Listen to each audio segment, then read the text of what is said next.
farol que me guia, é a luz do meu caminho.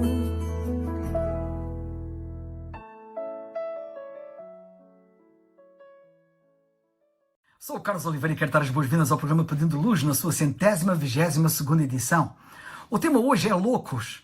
Quero falar-te sobre sábios loucos e loucos sábios. Basicamente há estes dois tipos de loucos. Sábios que são loucos e loucos que são sábios. Em 1961, o ator, cantor e compositor britânico Anthony George Newley cantou o tema Que Tipo de Louco Sou Eu?, colocando esta música no top das melhores canções de então. Que tipo de louco és tu? Pergunto agora eu. A Bíblia tem muito a dizer sobre loucos. Em primeiro lugar, a Bíblia fala sobre uma loucura doentia.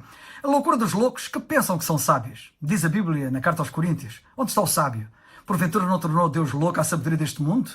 Porque a sabedoria deste mundo é loucura diante de Deus. Pois está escrito, ele apanha os sábios na sua própria astúcia. O Senhor conhece os pensamentos dos sábios, que são vãos.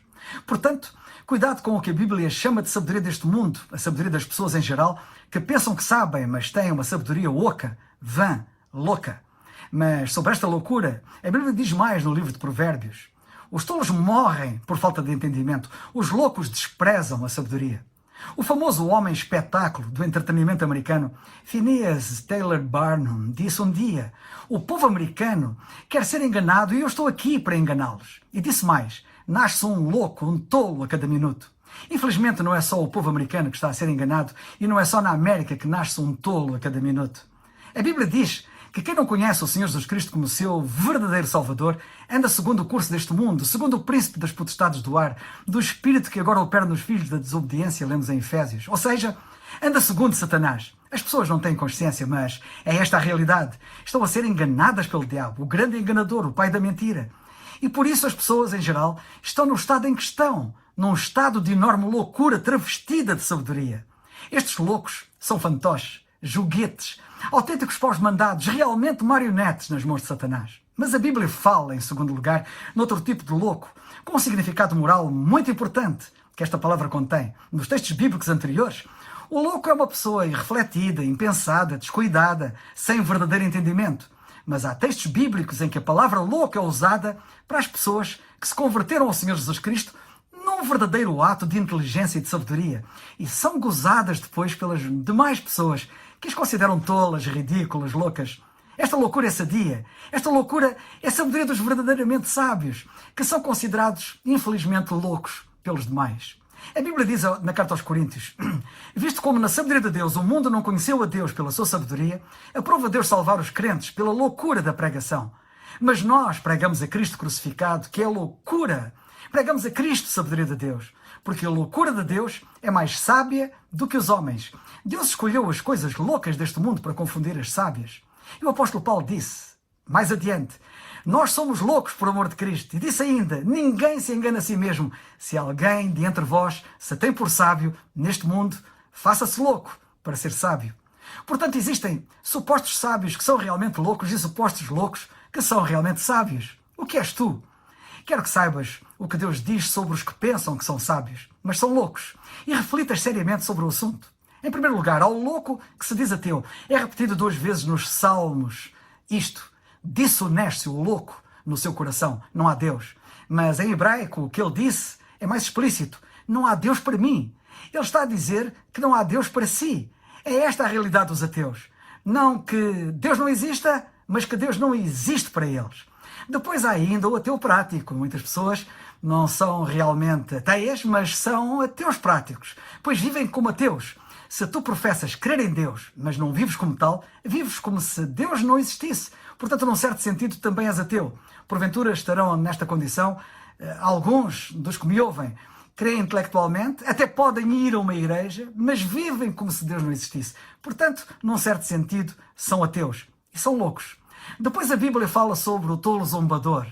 Diz a Bíblia: os loucos zombam do pecado. Lemos em Provérbios. A Bíblia apresenta Deus em toda a sua santidade e diz-nos que nós pecamos contra Ele.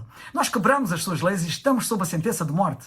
Há tempos, uma reportagem televisiva falava do número de homens e mulheres que estão no corredor da morte nos Estados Unidos. Pessoas sob a sentença de morte. O que muitos dos que ouviram essa notícia então não sabem, e provavelmente também tu, é que essas pessoas e tu estão igualmente sob a sentença de morte. A Bíblia diz que o salário do pecado é a morte. E todos nós pecamos e quebramos as leis de Deus. E assim estamos todos condenados à morte. É por isso que as pessoas morrem fisicamente. E é por isso que existe também morte espiritual. A tua alma está morta, o teu espírito está morto. Fisicamente estás vivo, é verdade, mas a tua alma que vive dentro do teu corpo está morta para Deus. Então, és um morto-vivo. E nota, sob a sentença de morte. E não dos tipos de morte que referi atrás, mas de morte espiritual eterna, a separação de Deus para sempre. E a única maneira de te veres livre dessa sentença é creres em Cristo como teu único e suficiente Salvador, pois na cruz Ele foi separado de Deus para tal não te acontecer a ti, se tu creres. Ele mesmo disse, está escrito no Evangelho de João, eu sou a ressurreição e a vida. Quem crê em mim, ainda que esteja morto, viverá. E todo aquele que vive e crê em mim, nunca morrerá. Crês tu isto? Se queres que essa sentença seja suspensa, se queres que os teus pecados sejam eliminados, como se nunca tivessem existido, se queres ser justificado aos olhos de Deus, tens que crer em Cristo como teu único e suficiente Salvador.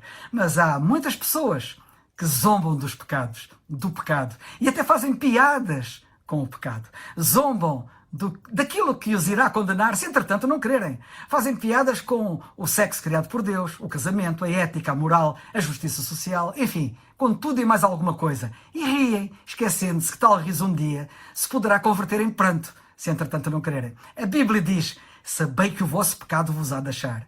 Nunca duvides disso. O teu pecado achar-te-á, apanhar-te-á, ainda que ninguém na terra o conheça. Podes nunca ser apanhado aqui, mas o teu pecado um dia será exposto e descoberto. Tudo o que tu fizeste da escuridão das trevas, todo o pensamento maligno que tu nutriste será revelado, porque tudo está a ser gravado, sendo depois revelado no dia do juízo. Estás a ser gravado por sistemas de gravação muito mais sofisticados do que qualquer sistema de gravação que alguma vez imaginaste. Está a ser tudo registado, até os teus pensamentos, e os teus pecados te apanharão no dia do juízo final. Sabei que o vosso pecado vos há de achar, diz a Bíblia. É apenas uma questão de tempo. A expressão vos há de achar é decisiva e conclusiva. Acha mesmo. Podes ter enganado todo mundo, família, colegas, amigos, mas a Bíblia diz, sabei que o vosso pecado vos há de achar. Acha como a polícia que quando apanha o criminoso lhe coloca a mão no ombro e lhe diz, apanhei-te. Imagino que muitos nunca pensaram em matar uma pessoa com uma arma. Mas depois, muitas vezes, assassinam o caráter de alguém, falando mal das pessoas. Aquele que profere uma calúnia, diz a Bíblia, é tolo. Também este é louco. E depois a Bíblia fala do tolo cobiçoso. Em Lucas, no capítulo 12, Jesus, o Senhor Jesus Cristo, conta a história de um homem rico e dos seus celeiros. A Bíblia diz que ele construiu celeiros maiores e disse que iria aposentar-se porque agora tinha dinheiro suficiente. Talvez pretendesse ir para algum lugar paradisíaco, não sei. Ele tinha ganho muito dinheiro de facto e ele disse, alma, tens em depósito muitos bens, para muitos anos. Descansa, come, bebe e folga. Mas diz a Bíblia que naquela noite ele ouviu uma voz do céu que dizia, louco, esta noite pedirão a tua alma. E teve morte súbita. O Senhor concluiu a história dizendo, assim é aquele que para si junta tesouros e não é rico para com Deus. Nota que ele tentou encontrar a felicidade no lugar errado, no dinheiro, como muitos estão a fazer. Ele ignorou a morte. Ele tinha provisão para a sua aposentação, para a sua reforma. Quantos homens e mulheres que eu conheço que planearam a sua aposentação, a sua reforma, planearam tudo, mas não se prepararam para morrer. E morreram pouco depois de se aposentarem ou reformarem. E alguns até nem chegam à idade da reforma.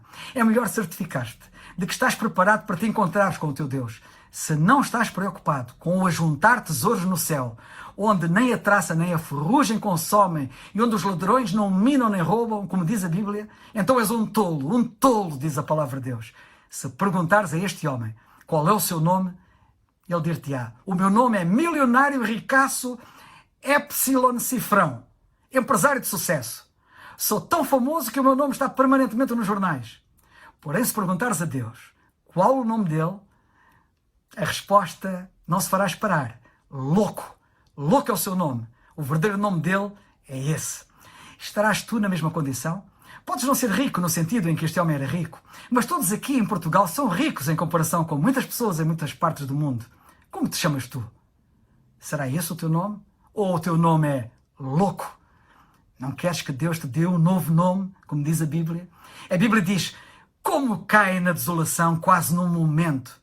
Refere-se aos que não creem. Cuidado, pois rapidamente tudo pode desabar de forma trágica para ti. A casa dos teus sonhos cairá. Estás a um palmo da distância do teu próprio túmulo. Não queiras cair nele ouvindo esta palavra.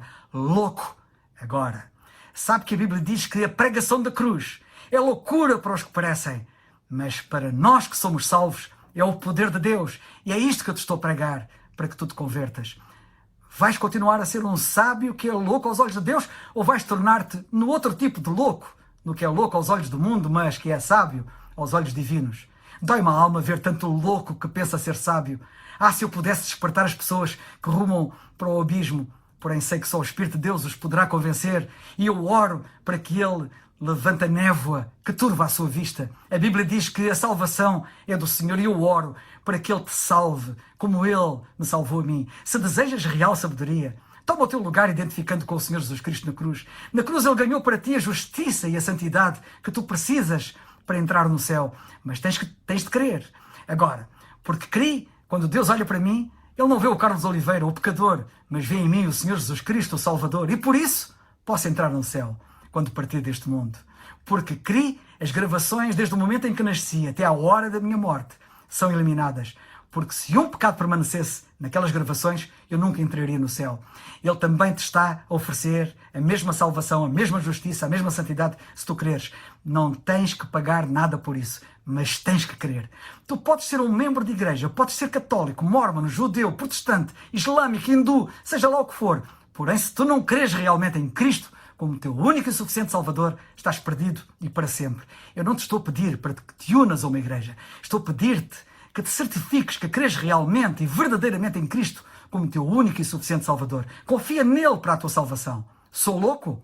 Bem, brevemente irás saber quem são os sábios que são loucos e os loucos que são sábios. Como lemos na Bíblia em Atos 16:31, eu digo mais uma vez, crê no Senhor Jesus Cristo e serás salvo. E crê quanto antes. É o farol